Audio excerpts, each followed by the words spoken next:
జంటగా ఉండే వరమే నువ్వే ఇస్తే ఇంకేమి కావాలి జన్మకి.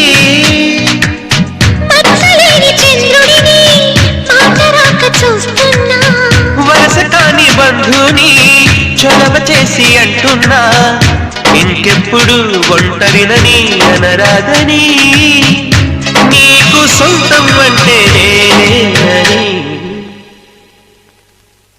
కొమ్మ కొమ్మ విన్నావమ్మ కోయిల వస్తుంది, వస్తూ వస్తూ తనతో వెన్నెల వెలుగులు తెస్తుంది.